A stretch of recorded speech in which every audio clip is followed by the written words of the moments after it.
Legend of the Bigfoot originated from British Columbia's Fraser Valley, where original eyewitness reports of encounters with Sasquatch happened. Term Sasquatch comes from Halkomelem, a language of various First Nations peoples of British Columbia coast, a language of the Coast Salish people, a group of ethnically and linguistically related indigenous peoples of Pacific Northwest coast, living in British Columbia and a little bit in United States. And true descriptions of the original Fraser Valley Sasquatch are completely different from modern Bigfoot descriptions. Sasquatches were described as hairy giants, but described as men. Being isolated and avoiding civilization, they had clothes and weapons. They were civilized enough to live in villages. Reason they were described as hairy giants was because of long hair on their heads. Essentially, it was very isolated Indian folk, and sure doesn't sound as description of modern Bigfoot.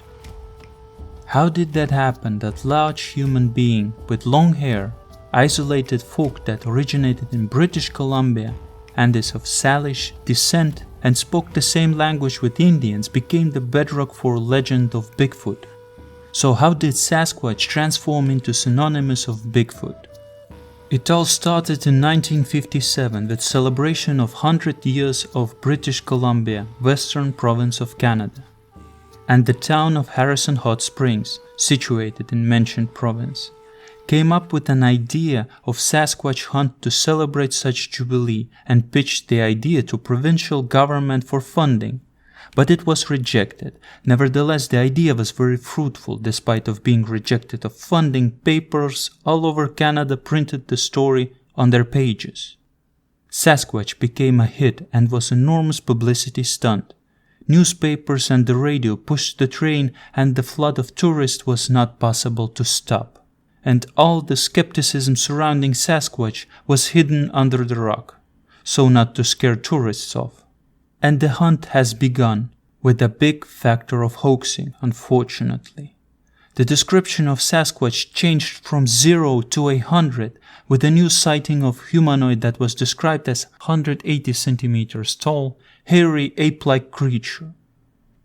William Rowe was the guy who witnessed it in 1955. Under the Harrison Hot Springs media storm, Hunt for Sasquatch in 1957, Rowe went to the press with a dramatic story. He waited entire 2 years to tell his story. In a sworn statement, he claimed he had been hiking one afternoon when he came across a large animal, as he decided to observe it from the bushes. Animal closed the distance to 6 meters, 20 feet. It was so close that Rowe managed to see its teeth. Creature squatted down to eat leaves. Rowe described the animal so detailed and precisely good. In his words, "My first impression was of a huge man about 6 feet tall, almost 3 feet wide, and probably weighing somewhere near 300 pounds. It was covered from head to foot with dark brown silver-tipped hair. But as it came closer, I saw by its breasts that it was a female. Its arms were much thicker than a man's arms, and longer, reaching almost to its knees. Its feet were broader proportionally than a man's, about 5 inches wide at the front, and tapering to much thinner heels. When it walked, it placed the heel of its foot down first, and I could see the gray-brown skin or hide on the soles of its feet. The head was higher at the back than at the front. The nose was broad and flat. The lips and chin protruded farther than its nose, but the hair that covered it, leaving bare only the parts of its face around the mouth, nose, and ears, made it resemble an animal as much as human. None of its hair, even at the back of its head, was longer than an inch, and its neck also was inhuman, thicker and shorter than any man's I had ever seen." With Rowe, Sasquatch transformed into mystery primate. Rowe's sighting of this creature is unique by itself, but what makes it particularly interesting is that no one of the science community actually interviewed Rowe. No one.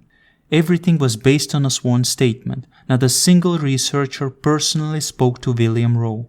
I mean no one. No one even tried to meet with him. So nothing is known about Rowe. He's unknown guy who told his story for unknown reasons, under unknown circumstances. What for? To get fame? He's to this day completely unknown guy. What was the motive?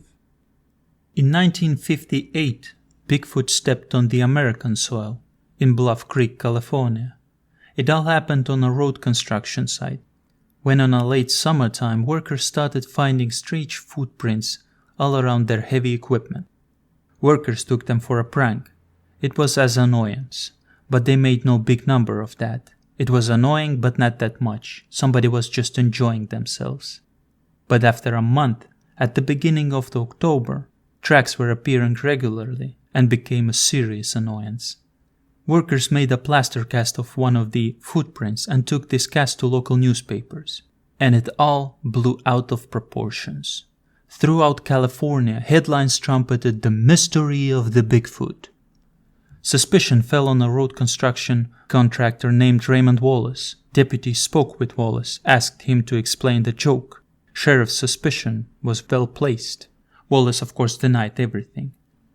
Eventually, after Wallace's death in 2002, his family revealed one of the sets of strap-on wooden feet that were used for footprint hoaxing. Wallace fooled people for entirety of 1960s. Wallace lived a life of hoaxing. It entertained him. Can't blame he made his life interesting. The fact that Wallace artificially made vast amount of Bigfoot tracks, so to call fake footprints, exposed a deep weakness in the case for Bigfoot. A prankster who left a lot of fake prints all over the truly important Bigfoot case. He even claimed to have captured a living creature only to release it back in the wild in a couple of weeks. This was a final nail proving he was a prankster. Only thing is, Wallace was major disturber for Bigfoot researchers. He was Bigfooters' little dirty secret. They tried to hide whatever it matters. His hoaxes were pushed under the rug, and all the books that discussed the cases of Bigfoot did not mention him. He wasn't acknowledged anywhere. Eventually, Bigfoot researchers were forced to answer direct question regarding Wallace. Why he wasn't mentioned anywhere? When Wallace's family revealed his wooden soles he used for faking footprints, Bigfoot investigators had to address this uncomfortable question because Wallace's fake footprints were all over the Bluff Creek and contaminated every data researchers collected. Some investigators denied the problem altogether, and only a few Bigfoot proponents seemed to be concerned.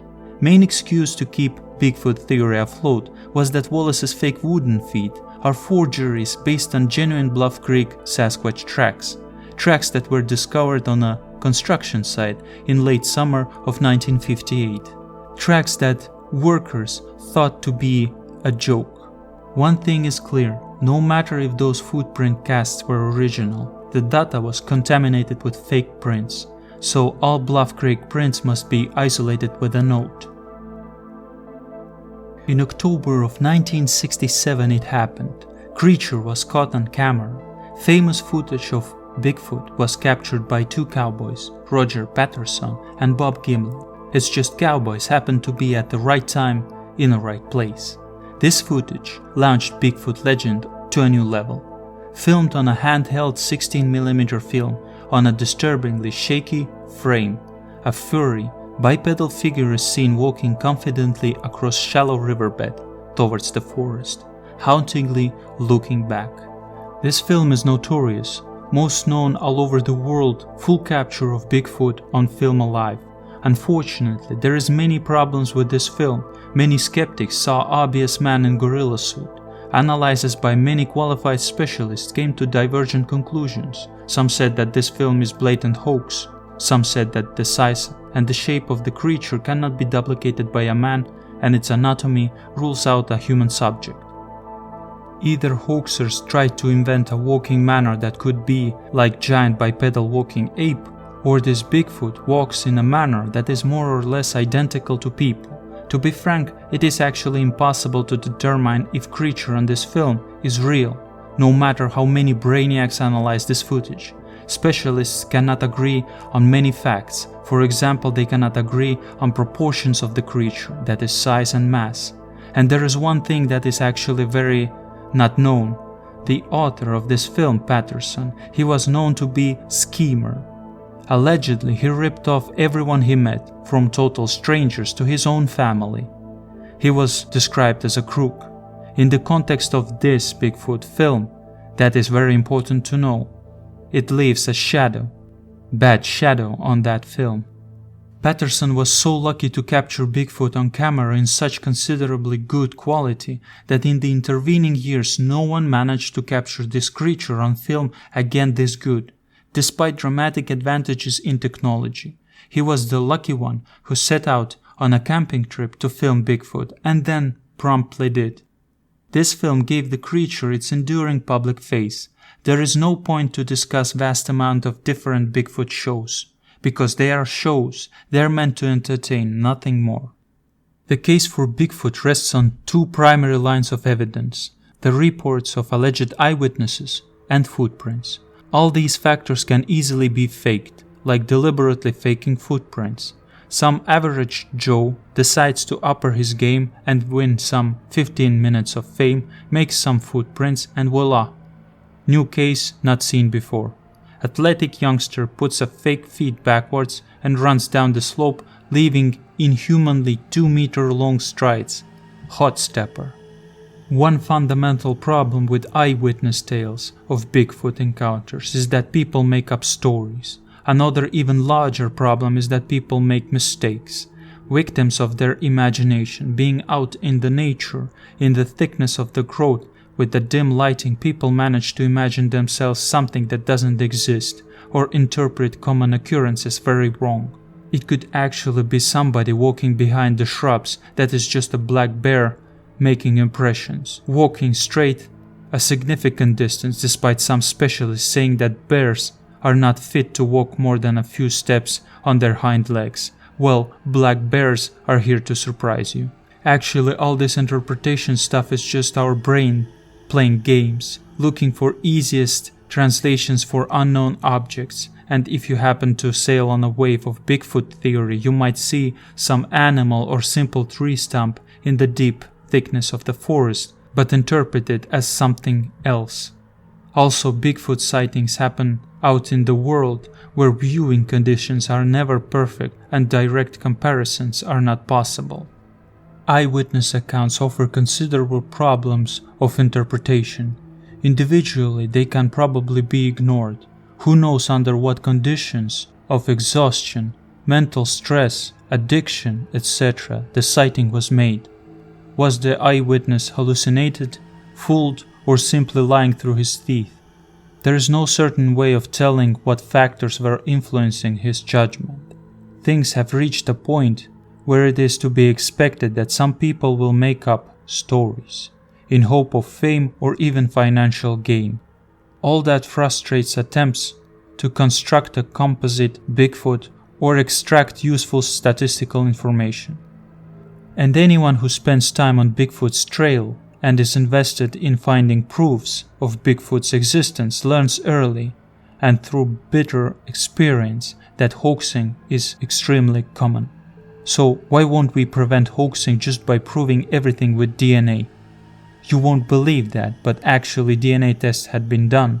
Hair and scat samples had been collected, a very promising samples. Unfortunately, they all had been a bust. So many people see Sasquatches but no one can find one. Why?